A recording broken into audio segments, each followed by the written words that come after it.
കഴിഞ്ഞ തവണയൊക്കെ വന്ന പോലെ ഒരു 720 ഔട്ട് ഓഫ് 720 അല്ലെങ്കിൽ 700 അബവ് മാർക്സോ ടോപ്പർക്ക് പോലും ഇല്ല.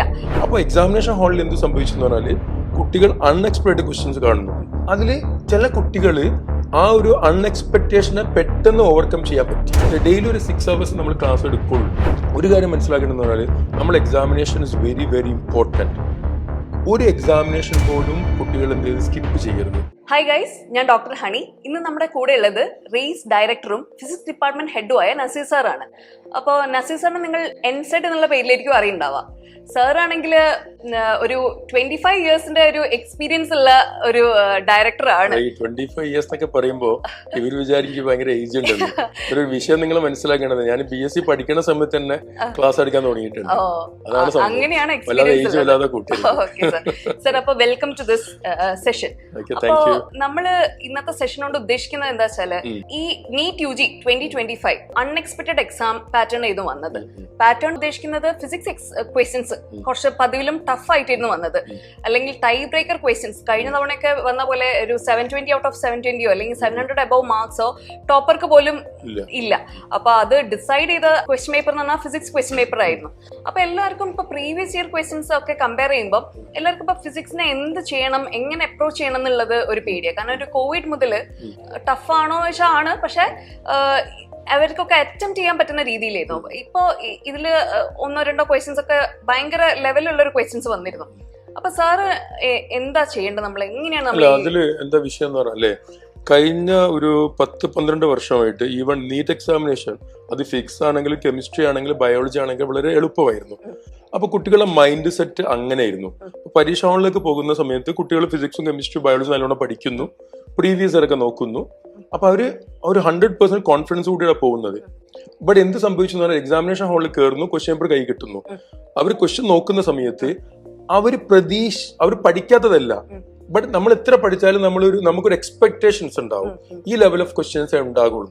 ബട്ട് അതിപ്പോ ഈവൻ ഫിസിക്സ് ആണെങ്കിൽ കെമിസ്ട്രി ആണെങ്കിൽ ബയോളജി ആണെങ്കിൽ കഴിഞ്ഞ വർഷം കുട്ടികൾ എക്സ്പെക്ട് ചെയ്തതോ അല്ലെങ്കിൽ ഈവൻ ടീച്ചേഴ്സ് പോലും എക്സ്പെക്ട് ചെയ്തതോ അല്ല.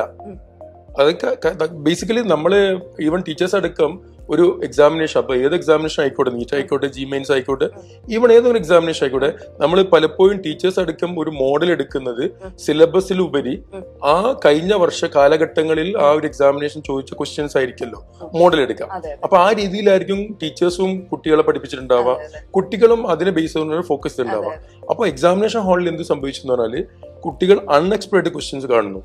അതില് ചില കുട്ടികള് ആ ഒരു അൺഎക്സ്പെക്ടേഷനെ പെട്ടെന്ന് ഓവർകം ചെയ്യാൻ പറ്റി. അപ്പൊ ഡെഫിനറ്റ്ലി എന്ത് സംഭവിച്ചു പറഞ്ഞാൽ അവർക്ക് പെട്ടെന്ന് ഗുഡ് സ്കോറിലേക്ക് വന്നു. ചില കുട്ടികൾ കണ്ടന്റ് അറിയാത്ത കുട്ടികളല്ല, പക്ഷെ അവർക്ക് ആ ഒരു പ്രത്യേക സാഹചര്യം പെട്ടെന്ന് ഓവർകം ചെയ്യാൻ പറ്റിയില്ല. അങ്ങനെ അവർ താഴോട്ട് പോയി. ബേസിക്കലി ഇന്നലെ ഇപ്പൊ ഫിസിക്സ് കെമിസ്ട്രി ബയോളജി ഈവൻ ഈ 3 സബ്ജക്റ്റ് കമ്പയർ ചെയ്യുന്ന സമയത്ത് ഏറ്റവും സിമ്പിൾ ആയിട്ടുള്ളത് സബ്ജക്ട് ഫിസിക്സ് ആണ്. ഞാനൊരു ഫിസിക്സ് ടീച്ചർ അതിനെ കൊണ്ട് പറയുന്നതല്ല, ബേസിക്കലി അത് സത്യമാണ്. കാരണം ഫിസിക്സിനോടുള്ള നമ്മളെ അപ്രോച്ചിലുള്ള വ്യത്യാസമാണ്. കാരണം ജനറലി നമ്മളെ നാട്ടിലൊരു ട്രെൻഡ് വന്നിട്ടുണ്ട്, ഫിസിക്സ് ടഫാണ്. അപ്പൊ വീട്ടിൽ നിന്നും ടീച്ചേഴ്സിനും സ്കൂളിൽ നിന്ന് കുട്ടികൾ കേൾക്കുന്നുണ്ടായിരിക്കുന്നവരോ, ഫിസിക്സ് അത് ടഫാണല്ലോ, അല്ലെങ്കിൽ ഫിസിക്സ് നല്ലോണം ആയിരുന്ന കുട്ടികൾ നമ്മളൊരു ബുജിയാണല്ലോ, അത് സംഭവമാണല്ലോ എന്നൊരു ഫീല് അത് നമ്മുടെ സൊസൈറ്റിയിലുണ്ട്. ശരിക്കും അതല്ല അതിന്റെ അർത്ഥം. ശരിക്കും എന്താണെന്നൊരു ഫിസിക്സ് എളുപ്പമാണ്. എന്തുകൊണ്ട് എളുപ്പമാണെന്ന് പറയും, ഫിസിക്സിൽ ഒരു കോണ്ടന്റ് ശരിക്കും നമുക്കറിയാം, കോൺസെപ്റ്റ് ശരിക്കും നമുക്ക് അറിയാന്ന് വിചാരിക്കാം, പിന്നെ അത് മറക്കില്ല. ഇപ്പൊ ഞാൻ ഇപ്പൊ സ്കൈയുടെ കളറ് ഡിഫറെന്റ് കളറാണല്ലോ, രാവിലത്തെ കളറല്ല വൈകുന്നേരം. കുട്ടി വൈകുന്നേരം ഇന്ന കളറാണ്, രാത്രി ഇന്ന കളറാണ്, അല്ലെങ്കിൽ രാവിലെ അത് അങ്ങനെ പഠിക്കുന്നതിന് പകരം എന്തുകൊണ്ട് ഈവനിങ്ങിൽ ഈ കളറിലേക്ക് വരുന്നു, രാവിലെ എന്തുകൊണ്ട് ഈ കളറിലേക്ക് വരുന്നു, ആ രീതിയിൽ പഠിച്ചു കഴിഞ്ഞാൽ പിന്നെ ജീവിതകാലം മുഴുവൻ അതുണ്ടാവും, ഓർമ്മയുണ്ടാവും. ആ ഒരു സംഭവം ബയോളജിയിൽ ഉണ്ടാവില്ല. ബയോളജി നമ്മൾ എല്ലാ സമയത്തും റിവൈസ് ചെയ്തുകൊണ്ടിരിക്കണം. ഇതാണ് പ്രശ്നം, വോൾട്ടൈൽ തന്നെയാണ്. രണ്ടാമത്തെ വിഷയം എന്ന് പറഞ്ഞാൽ ഫിസിക്സിൽ പിന്നെ കുട്ടികൾ എന്നോട് പറയാ, സർ ഫിസിക്സിലെ ഒരു പ്രശ്നം പ്രോബ്ലം ആണെന്നാണ്. മാത്സ് ശരിക്കും ഫിസിക്സിലെ പ്രശ്നം പ്രോബ്ലം അല്ല. പ്രോബ്ലം ചെയ്ത് പഠിച്ച കോൺസെപ്റ്റുള്ള കുട്ടിക്ക് എളുപ്പത്തിൽ കിട്ടുന്നതാണ് പ്രോബ്ലം. എന്നാൽ ഫിസിക്സിൽ കുട്ടി പിന്നെ സ്റ്റെക്കാവ് എവിടെയെന്ന് പറഞ്ഞാല് തിയറി ബേസ്ഡ് MCQs ഇല്ലേ, തിയറി ബേസ്ഡ് MCQs ഒരു കുട്ടിക്ക് കൃത്യം ചെയ്യണമെങ്കിൽ ആ കോൺസെപ്റ്റ് അത്രയും ഡീപ്ലി അറിയണം, എന്നാൽ മാത്രമേ അത് ചെയ്യാൻ പറ്റൂ. ന്യൂമറിക്കൽസ് അല്ല പ്രോബ്ലം, സ്റ്റെക്കാവ് അവിടെ ഇല്ല. മറ്റേത് കുട്ടി വേഗം ചെയ്യും. ആ തിയറി ബേസ്ഡ് ക്വസ്റ്റ്യൻസ് ഫിസിക്സിൽ കണ്ടാല് കുട്ടികൾ വേഗം ചെയ്യും, ബട്ട് -1 സ്കോർ ചെയ്യും. ഇതാണ് സംഭവിക്കുക. എന്നാൽ കോൺസെപ്റ്റ് പക്കയായിരിക്കണം, എന്നാൽ അത് ചെയ്യാൻ പറ്റുള്ളൂ. എന്നാൽ പ്രോബ്ലമാറ്റിക് ഉള്ള പ്രോബ്ലം കുട്ടികൾ പറയുന്ന പ്രോബ്ലമാണ് ആ പ്രോബ്ലം, ബട്ട് പ്രോബ്ലം അല്ല. അതിന്റെ ബേസിക് ആയിട്ടുള്ള കാര്യങ്ങൾ അറിയാമെങ്കിൽ അത് ഈസി ആയിട്ട് ചെയ്യും. പിന്നെ കുട്ടികൾ വരുത്തുന്ന ഒരു മിസ്റ്റേക്ക് ഫിസിക്സ് എന്ന് പറഞ്ഞാൽ ഈ മീറ്റർ ആക്കാം, അങ്ങനത്തെ കുറെ കാര്യങ്ങളില് അത് ബേസിക്കലി പരീക്ഷാ ഹാളിൽ അവർ വരുത്തുന്ന നെർവസ്നെസ്, സമയമില്ലായ്മ. അത് ഞാൻ ഈ പറയുന്ന 3 റൗണ്ട് അടിച്ചു കഴിഞ്ഞാൽ ആ ഇഷ്യൂസ് ഇല്ല. രണ്ടാമത്തെ ഒരു പ്രശ്നം എന്ന് പറഞ്ഞാൽ ഇപ്പൊ നമ്മൾ നീറ്റിലേക്ക് പോകുന്ന കുട്ടിയെ സംബന്ധിച്ചിടത്തോളം ആ കുട്ടി എക്സാമിനേഷനിലേക്ക് പോകുന്ന മുന്നേ ആ കുട്ടി കോൺഫിഡന്റ് ആണ്. എനിക്ക് ഫിസിക്സ് അറിയാം, എനിക്ക് കെമിസ്ട്രി അറിയാം, എനിക്ക് ബയോളജി അറിയാം, ഞാൻ ഓക്കെ ആണ്, എനിക്ക് എങ്ങനെ ചോദിച്ചാൽ ഞാൻ ആൻസർ ചെയ്യും എന്ന രീതിയിൽ കുട്ടിക്ക് ശരിക്കും മനസ്സിൽ സ്ട്രോങ് ആണെങ്കിൽ പിന്നെ ഒരു പ്രശ്നം ഉണ്ടാവില്ല. ഇത് അങ്ങനെ വരണമെങ്കിൽ ആ രീതിയിൽ നമ്മൾ എന്തെങ്കിലും പ്രിപ്പയർ ചെയ്തിട്ടുണ്ടാവണം. അതിനുള്ള സമയം നമ്മളെ കയ്യിലുണ്ട്. ഇനിയിപ്പോ എനിക്ക് തോന്നുന്നത് May 3 എന്നൊക്കെ പറയുമ്പോൾ ഒരു 85 ഡേയ്സിനൊക്കെ അടുത്തുണ്ടാവില്ലേ എന്ന് പറഞ്ഞാൽ ഇപ്പൊ ഒരു റിപ്പീറ്റ് ചെയ്യുന്ന കുട്ടികൾ റിസൾട്ട് ഡെഫിനറ്റ്ലി. കാരണം ഒരു റിപ്പീറ്റേഴ്സ് കുട്ടിയെ സംബന്ധിച്ചിടത്തോളം എന്ന് പറഞ്ഞാൽ ഇപ്പം ക്ലാസ്സുകൾക്ക് ഓൾമോസ്റ്റ് കഴിഞ്ഞു. അപ്പൊ ഡെയിലി ഒരു 15 hours ഒക്കെ അവർക്ക് എന്തായാലും എന്ത് ചെയ്യും പഠിക്കാൻ കിട്ടും. അങ്ങനെ വരുമ്പം 15 × 85 എന്നൊക്കെ വരുമ്പോൾ ഒരു 1200 മണിക്കൂറിന് മുകളിലൊക്കെ അവർക്ക് ഇനിയും പഠിക്കാനുണ്ട്. ഇപ്പം ചില കുട്ടികൾ പറയും ബയോളജി ആണ് ടഫ്. ഇപ്പം 2 രീതിയിലാണ് ആ വിഷയത്തെ കുട്ടികൾ കാണാം. ടഫ് സബ്ജക്റ്റിനെ ചില കുട്ടികൾ എന്ത് ചെയ്യുന്ന അറിയോ, കംപ്ലീറ്റ്ലി അവോയ്ഡ് ചെയ്യും, അത് നോക്കാനേ നിൽക്കില്ല. ചില കുട്ടികൾ എന്ത് ചെയ്യുന്ന അറിയോ, ടഫ് സബ്ജക്റ്റ് ആയതുകൊണ്ട് അതിന് കൂടുതൽ ഡബിൾ സമയം കൊടുക്കും. അതൊരിക്കലും ചെയ്യരുത്. രണ്ടും നമുക്ക് പ്രശ്നങ്ങളാണ്. അതായത് ഇപ്പോൾ നമ്മളിപ്പോ 1200 hours നമ്മളെ കയ്യിലിടുന്ന് വിചാരിക്കാം. അത് ശരിക്കും നമ്മൾ ഈക്വലി ഡിവൈഡ് ആയെങ്കിൽ 400 ആണല്ലോ. ബട്ട് ഒരു കുട്ടിക്ക് ഫിസിക്സ് ടഫ് ആണെന്ന് വിചാരിക്കാം. ആ കുട്ടി ഒരു 500 hours എതിന് കൊടുക്കാം, ഫിസിക്സിന് കൊടുക്കാം. ബാക്കി 350 ഇങ്ങോട്ട് കൊടുക്കണം, ബയോളജി കെമിസ്ട്രി കൊടുക്കണം. അല്ലാതെ ഈ പിന്നെ ഫിസിക്സിന് ചില കുട്ടികൾ ഫിസിക്സിനെ നെഗ്ലക്ട് ചെയ്യുന്നവർ 200 hours കൊടുത്തിട്ട് ബയോളജി കെമിസ്ട്രി സ്ട്രോങ് ആക്കും. ചില കുട്ടികൾ ഫിസിക്സ് ടഫ് ആയതുകൊണ്ട് എന്ത് ചെയ്യുന്നു പറഞ്ഞാൽ ഈ 400 കൊടുക്കുന്നതിന് പകരം അവർ 600-700 ഫിസിക്സിൽ കൊടുക്കും. അപ്പൊ നമ്മൾ മറ്റൊരു സബ്ജക്റ്റിൽ വീക്ക് ആവും. നമ്മുടെ സമയം നമ്മൾ ഈക്വലി ഇമ്പോർട്ടന്റ് യൂസ് ചെയ്യേണ്ട സംഭവമാണ്. അപ്പോൾ ഏത് സബ്ജക്റ്റ് ആണ്, ഫിസിക്സ് എന്നല്ല, കുറച്ച് ടഫായിട്ട് നിങ്ങൾക്ക് ഫീൽ ചെയ്യുന്ന ഒരു സബ്ജക്റ്റ് ഉണ്ട്, അല്ലെങ്കിൽ ഏതെങ്കിലും ഇപ്പോൾ ചില കുട്ടികൾക്ക് ഫിസിക്സ് എന്ന സബ്ജക്റ്റ് അല്ല പ്രശ്നം, അതിലെ ചില ടോപ്പിക്സ് ആയിരിക്കും പ്രശ്നം ഉണ്ടാവുക. ഇപ്പൊ ചില കുട്ടികൾ mechanics of solids and fluids പ്രശ്നം ഉണ്ടാവും, ചില കുട്ടികൾക്ക് സോളിഡ്സ് ആൻഡ് പിന്നെ സെമി കണ്ടക്ടേഴ്സ് പ്രശ്നം ഉണ്ടാവും, ചില കുട്ടികൾക്ക് റേ ഒപ്റ്റിക്സ് പ്രശ്നം ഉണ്ടാവും. ആ പ്രശ്നമുണ്ടാകുന്ന ടോപ്പിക്സ് ഏതാണോ ആ ടോപ്പിക്സിന് മറ്റുള്ള ടോപ്പിക്സിനെ കമ്പയർ ചെയ്യുമ്പോൾ കുറച്ചും കൂടി കൂടുതൽ സമയം കൊടുക്കുക. അത് ഡബിൾ ആവരുത്. കോൺസെപ്റ്റ് ഗ്യാപ്പ് ഉണ്ടാക്കാനേ പറ്റില്ല.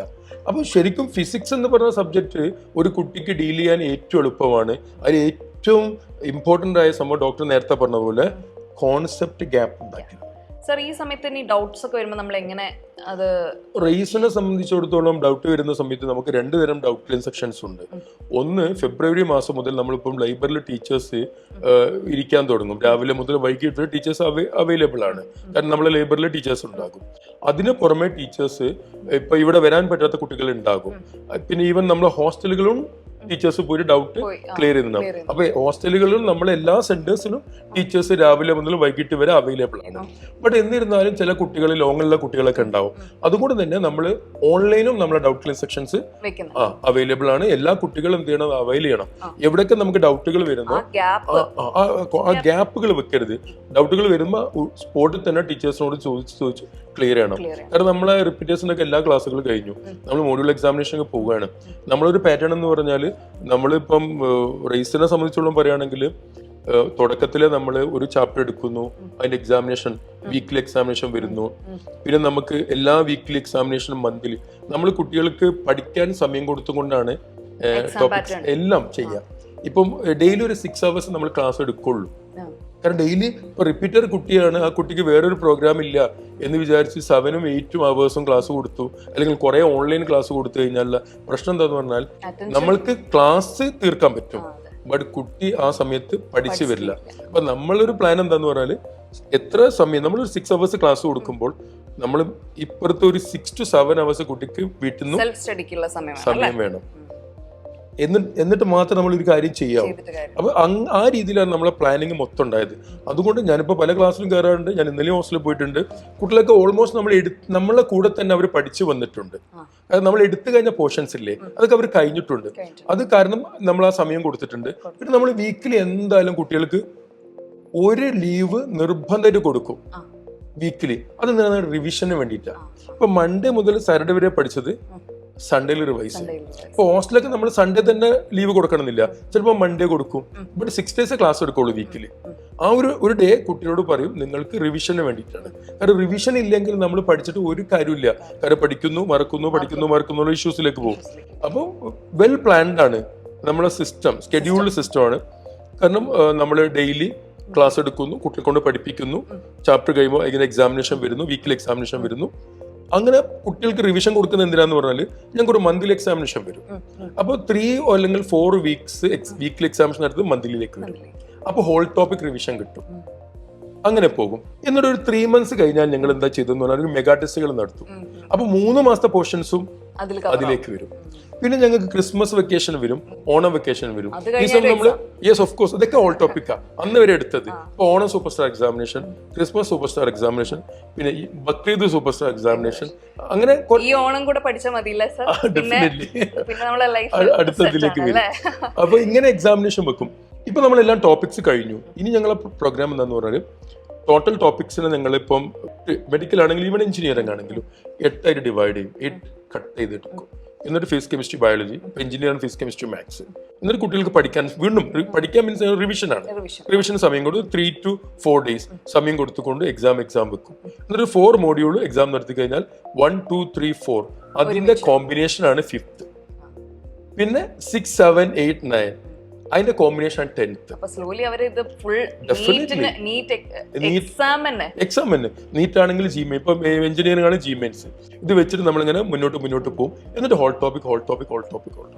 ഇവിടെ ശ്രദ്ധിക്കേണ്ട കാര്യം എനിക്ക് ഡോക്ടറോട് പറയാനുള്ളതെന്ന് പറഞ്ഞാൽ ഈ കുട്ടികൾ ഒരു കാര്യം മനസ്സിലാക്കേണ്ടതെന്ന് പറഞ്ഞാൽ നമ്മൾ examination is very very important. ഒരു എക്സാമിനേഷൻ പോലും കുട്ടികൾ എന്ത് ചെയ്ത് സ്കിപ്പ് ചെയ്യരുത്. ഇപ്പൊ ഞാനടക്കം ഉള്ള പലരും ഞാൻ ഇതിന് പഠിച്ചു കഴിഞ്ഞിട്ടില്ല, ഇനിയിപ്പൊ ഞാൻ ഈ എക്സാം എഴുതിയിട്ട് കാര്യമില്ല, ഞാൻ പഠിച്ചിട്ട് അടുത്ത എക്സാം എഴുതാം, അങ്ങനെയൊക്കെ വിചാരിക്കുന്ന ഒരു കൂട്ടുണ്ടാവുമല്ലോ. അപ്പൊ സാർ അവരോട് എന്താ പറയാ? എനിക്ക് പറയാനുള്ളത് എന്താ പറഞ്ഞാല്, ഇപ്പം ഡോക്ടർ ചോദിച്ചൊരു ചോദ്യത്തില് വേറൊരു ഇമ്പോർട്ടന്റ് എന്താണ് കുട്ടികൾ അങ്ങനെ തിങ്ക് ചെയ്യുന്ന ഒരു കാരണം എന്താന്ന് പറഞ്ഞാല്, ഇപ്പൊ നമ്മളൊരു എക്സാമിനേഷൻ എഴുതാൻ പോകുമ്പോൾ നമ്മൾ എന്താണ് അതിനു വേണ്ടി ഒരുങ്ങണം.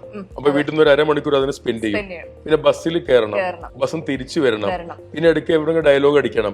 അപ്പൊ ഒരു 2 മണിക്കൂർ അതിന് പോകും. അപ്പൊ കുട്ടി വിചാരിക്കുന്നറിയോ, ഈ 2 hours എങ്കിലും എനിക്ക് വീട്ടിൽ ഇരുന്നുകൊണ്ട് പഠിച്ചൂടെ എന്നാണ് വിചാരിക്കുക. ബട്ട് ഇത് ഭയങ്കര ഡേഞ്ചറസ് തോട്ടാണ്. കാരണം എന്താന്ന് പറഞ്ഞാൽ നാളെ ഒരു എക്സാമിനേഷൻ എഴുതാൻ പോകുന്ന കുട്ടി ഇന്ന് പഠിക്കുമ്പോൾ കിട്ടുന്ന കോൺസെൻട്രേഷനും നാളെ ഞാൻ എക്സാമിനേഷൻ എഴുതുന്നില്ല എന്ന് വിചാരിക്കുമ്പോൾ ഇന്ന് പഠിക്കുന്നവളെ കോൺസെൻട്രേഷൻ വ്യത്യാസമുണ്ട്. അതൊരു കാര്യം. രണ്ടാമത്തെ കാര്യം, നാളെ എക്സാമിനേഷൻ എഴുതാൻ പോകുന്ന കുട്ടി അത്രയും ടോപ്പിക്സ് എന്തായാലും കവർ ചെയ്യും.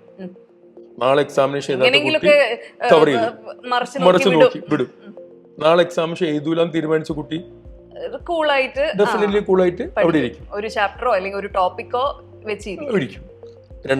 മൂന്നാമത്തെ പോയിന്റ്, നാളത്തെ ടോപ്പിക്സ് പഠിച്ചു ഒരു കുട്ടി നാളെ എക്സാമിനേഷൻ എഴുതുമ്പോൾ ആ കുട്ടി 3 hours കൊണ്ട് ആ നാളെ ഏതൊക്കെ എക്സാമിനേഷനിൽ ഏതൊക്കെ ചാപ്റ്റേഴ്സ് ഉണ്ടോ ആ ചാപ്റ്ററിലൂടെ കടന്നു പോവാണ്. So it's another kind of revision. So 3 hours കൊണ്ട് റിവിഷൻ കിട്ടും. ഡെഫിനറ്റ്ലി ഒരു പ്രാക്ടീസ് ഭയങ്കര ഇമ്പോർട്ടന്റ് ആണത്. അത് കിട്ടും. നാലാമത്തെ സംഭവം പറഞ്ഞാൽ ഇപ്പൊ പരീക്ഷ കഴിയുന്നു. ഇപ്പൊ നമ്മൾ എത്ര പഠിച്ചു കഴിഞ്ഞാലും ചിലപ്പോൾ എന്ത് സംഭവിക്കുന്ന അറിയോ, നമുക്ക് പെർഫോം ചെയ്യാൻ പറ്റില്ല. കാരണം നമ്മൾ ആ പ്രോബ്ലം ഇങ്ങനെ ചെയ്തു വരുമ്പോൾ ഏതോ ഒരു പോയിന്റിൽ സ്റ്റക്ക് ആവും. മനസ്സിലായോ? ശരിക്കും ആ ഒരു നാളത്തെ എക്സാമിനേഷൻ നമുക്ക് അവിടെ സ്റ്റക്ക് ആയാലും കുഴപ്പമില്ല. നമ്മൾ റിയൽ എക്സാമിന് നമുക്ക് സ്റ്റക്ക് ആവാൻ പറ്റില്ലല്ലോ. അപ്പോൾ അത് റിയലൈസ് ചെയ്യപ്പെന്ന് പറഞ്ഞാൽ നാളെ എക്സാമിനേഷൻ എഴുതിയ കുട്ടിക്ക് ആ ഒരു എക്സ്പീരിയൻസ് ഉണ്ടാവുള്ളൂ.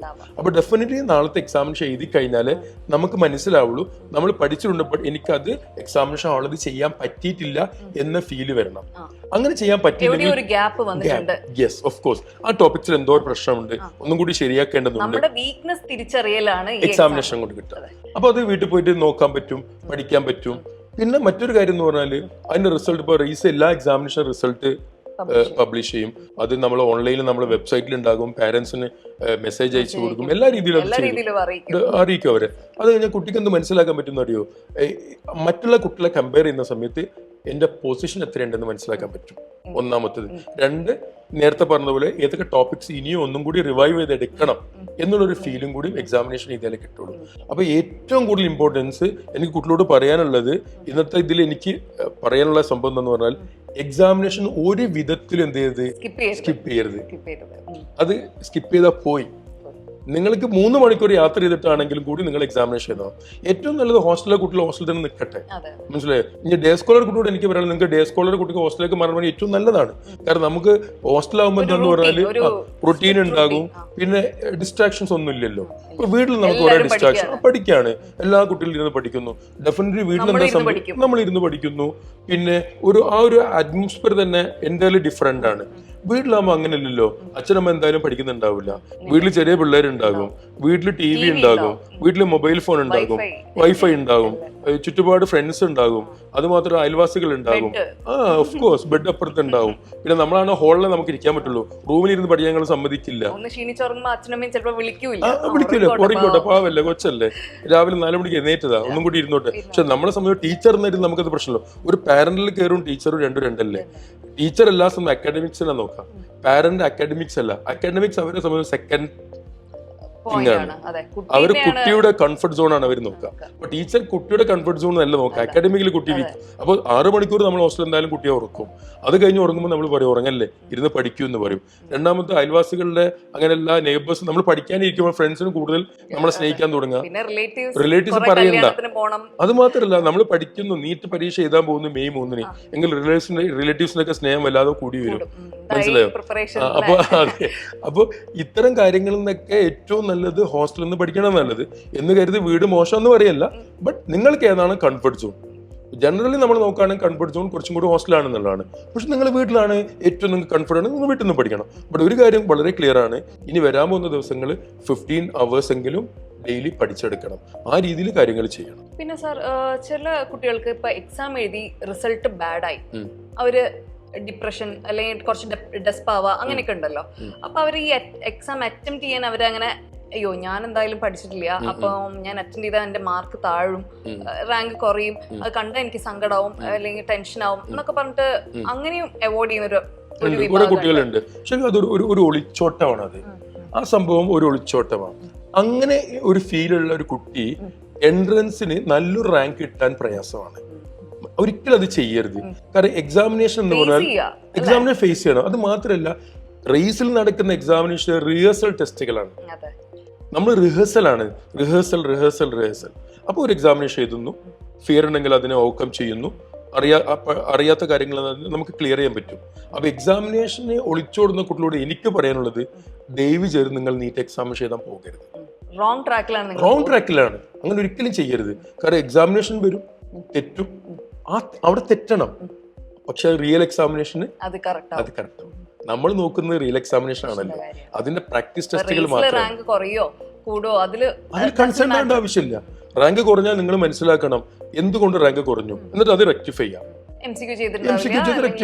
അതെ, ഇപ്പൊ ഫിസിക്സിലൊക്കെ ജനറലി കുട്ടികൾ പലപ്പോഴും ഞാൻ ക്ലാസ്സിൽ പറയാറുണ്ട്, നിങ്ങൾ തിയറി പഠിച്ചു അതെല്ലാം ശരി. തിയറി എന്ന് പറഞ്ഞാൽ ഒരു ഔട്ട്ലൈൻ മാത്രമാണ്. ഇപ്പം കുട്ടികൾ ചിലപ്പോൾ എന്നോട് ചോദിക്കാറുണ്ട്, പിന്നെ സർ NCERT വായിക്കണമെന്നൊക്കെ. ബയോളജി മൊത്തം നമ്മൾ NCERT കവർ മുതൽ എൻഡ് പ്രിന്റ് വരെ ലൈൻ ബൈ ലൈൻ വായിക്കണം. അങ്ങനെയാണ് നമ്മൾ പറയാ, ടീച്ചേഴ്സ്, ബയോളജി ടീച്ചേഴ്സും നിങ്ങൾ ഡോക്ടർമാര് പറയുന്നത് അങ്ങനെയാണല്ലോ, ഫുൾ പഠിക്കണം എന്നാ. പക്ഷെ ഫിസിക്സിനെ സംബന്ധിച്ചിടത്തോളം രണ്ട് കാര്യങ്ങളാണ്. നമുക്ക് ഫിസിക്സ് പിന്നെ ലൈൻ ബൈ ലൈന് പിന്നെ NCERT വായിക്കാൻ നമുക്ക് സമയം കിട്ടില്ല എന്നുള്ളതാണ് റിയാലിറ്റി. കാരണം ബയോളജി എന്തായാലും നമ്മൾ വായിക്കണം, വേറെ നിവർത്തില്ല. ഫിസിക്സിൽ നമുക്ക് ഇമ്പോർട്ടന്റ് ആയ സംഭവം കോൺസെപ്റ്റ് ആണ്. അപ്പൊ ഒരു ടീച്ചർ വന്ന് ക്ലാസ് എടുക്കുമ്പോൾ അത് കോൺസെപ്റ്റ് എന്തായി, ശരിയായി. പിന്നെ കുട്ടി വീട്ടിൽ പോയിട്ട് ആ ടീച്ചർ നോട്ട് കൊടുത്തിട്ടുണ്ടാവും, ആ നോട്ട് ജസ്റ്റ് വായിക്കണം, എന്നിട്ട് MCQ ചെയ്യണം. ഈ NCERT ബേസ് ചെയ്തുകൊണ്ട് നമ്മൾ പറയുമ്പോൾ NCERT ഏറ്റവും ബാക്കിൽ ഒരു സമ്മറി ഉണ്ട്, അത് നിർബന്ധമായിട്ട് വായിക്കണം. എന്താ റീസൺ എന്ന് പറഞ്ഞാല്, NCERT ടെക്സ്റ്റ് ബുക്കിലെ പല കാര്യങ്ങളും സമ്മറിയിൽ അഡീഷണൽ പോയിന്റ്സ് ആണ്. അത് ടെക്സ്റ്റ് ബുക്കിലുള്ള കാര്യങ്ങളെല്ലാം സമ്മറി ഉള്ളത്. അത് ഉണ്ട്. അതോടൊപ്പം ചില അഡീഷണൽ പോയിന്റ്സും കൂടി സമ്മറിയിലുണ്ട്. ഒന്നാമത്തെ. രണ്ടാമത്തത് NCERT ടെക്സ്റ്റ് ബുക്കിലെ എക്സാമ്പിൾസ് ഉണ്ട്, പ്രോബ്ലംസ്, അത് നിർബന്ധമായിട്ട് ചെയ്യണം. അതുപോലെ എക്സസൈസുകൾ ഉണ്ട്, അത് നിർബന്ധമായിട്ട് ചെയ്യണം. ഇനി ഇതിപ്പോ പുതിയ NCERT നമ്മൾ വരുമ്പോൾ എക്സസൈസുകളേ ഉള്ളൂ. ബട്ട് പഴയ NCERT അഡീഷണൽ എക്സസൈസും കൂടി ഉണ്ട്. കാരണം എന്താ പറയുക, കഴിഞ്ഞ വർഷത്തെ ക്വസ്റ്റ്യൻ പാറ്റേൺ നമ്മൾ നോക്കുമ്പോൾ 2025 ക്വസ്റ്റ്യൻസ് നോക്കുമ്പോൾ ഒരു അഡീഷണൽ എക്സസൈസും കൂടിയും ചെയ്യണം എന്ന് നിർബന്ധിക്കേണ്ട ആ ക്വസ്റ്റ്യന്റെ പാറ്റേൺ നോക്കുമ്പോൾ. അപ്പൊ എനിക്ക് ഫിസിക്സിനെ സംബന്ധിച്ചോളം കുട്ടികളോട് പറയാനുള്ളത്, NCERTയുടെ ഒരു ക്വസ്റ്റ്യൻ ആണ് നിങ്ങൾ എന്നോട് ചോദിക്കുന്നെങ്കിൽ എനിക്ക് പറയാനുള്ളത് NCERT ലൈൻ ബൈ ലൈൻ വായിക്കണം നിർബന്ധമില്ല. പക്ഷെ NCERTയിലുള്ള സമ്മറി നോക്കണം, NCERTയുടെ എക്സാമ്പിൾസ് നോക്കണം, NCERTയിലുള്ള എക്സസൈസും ഈ വർഷത്തെ പുതിയ NCERTയിലെ എക്സസൈസും ആൻഡ് പഴയ NCERTയിലെ അഡീഷണൽ എക്സസൈസ് നോക്കണം. പിന്നെ ടീച്ചേഴ്സിന്റെ നോട്ട് നോക്കിയാൽ തന്നെ കോൺസെപ്റ്റ് ശരിയാവും. അതിപ്പോ നമ്മളെ ടീച്ചേഴ്സ് ഒക്കെ ആണെങ്കിൽ അവർ ആ രീതിയിലാണ് ഡീൽ ചെയ്യുന്നത്. അപ്പൊ sir, physics theory and MCQ എന്നൊരു ബാലൻസ് എടുക്കുകയാണെങ്കിൽ നമ്മള് എങ്ങനെ എടുക്കണം? എത്ര ഒരു അത് ഞാൻ ഒരു എക്സാമ്പിൾ പറയുകയാണെങ്കിൽ, ഒരു കുട്ടി 10 hours ഡെയിലി 15 മണിക്കൂർ പഠിക്കണം.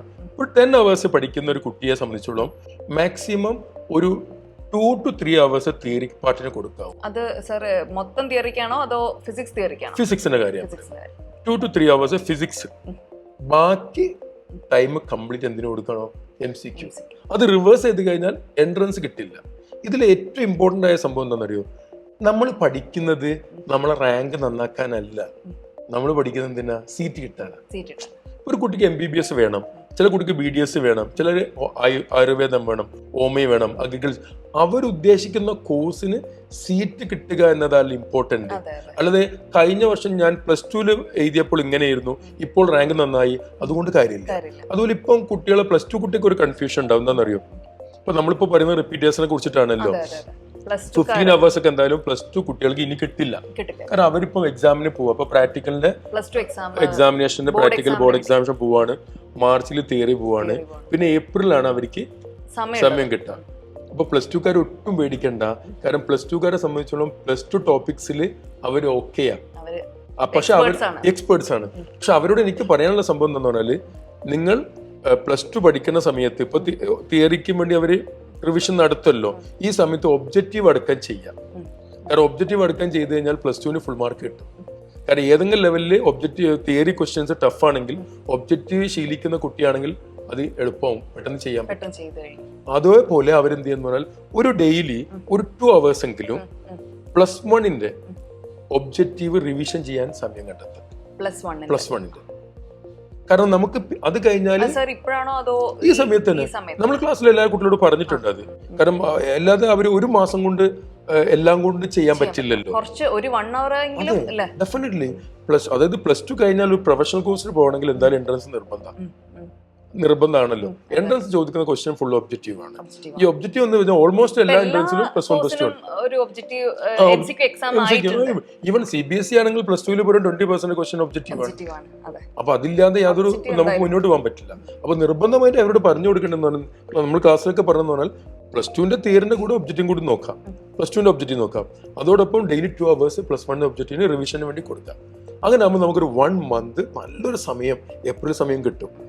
ജമ്പ് ചെയ്ത് വീണ്ടും കുറെ MCQസും കുറെ എക്സാംസും ചെയ്ത് നമ്മളെ ക്രാഷ് പ്രോഗ്രാം ഉണ്ട്. അടിപൊളി ക്രാഷ് പ്രോഗ്രാം നമ്മളിവിടെ സെറ്റ് ചെയ്തിരിക്കുന്നത്. ഇപ്പോൾ ഓൾറെഡി കുറച്ച് കാര്യങ്ങൾ അവർ എക്സാംസും കാര്യങ്ങളൊക്കെ നമ്മൾ കൊടുത്തു കഴിഞ്ഞു. ഇനി അവർ +2ന്റെ തിയറി എക്സാമിനേഷൻ കഴിഞ്ഞ് ഇവിടെ വരുന്ന സമയത്ത് വളരെ വെൽ ഡിഫൈൻഡ് ആയിട്ടുള്ള ഒരു പ്രോഗ്രാം അവർ കാത്തിരിക്കുന്നുണ്ട്. അപ്പോൾ അത് ആ രീതിയിൽ അവർക്ക് യൂട്ടിലൈസ് ചെയ്യണമെങ്കിൽ ഇവിടെ കുറച്ചും കൂടിയൊക്കെ അവർ ഒബ്ജക്റ്റീവ് കൂടി നോക്കി വന്നാൽ കുറച്ചും കൂടി അവിടെ നല്ലൊരു ഉപകാരപ്രദമാവുകയും ചെയ്യും. അപ്പൊ ആ രീതിയിൽ ഭയങ്കര ടെൻഷനും കാര്യങ്ങളാണ്.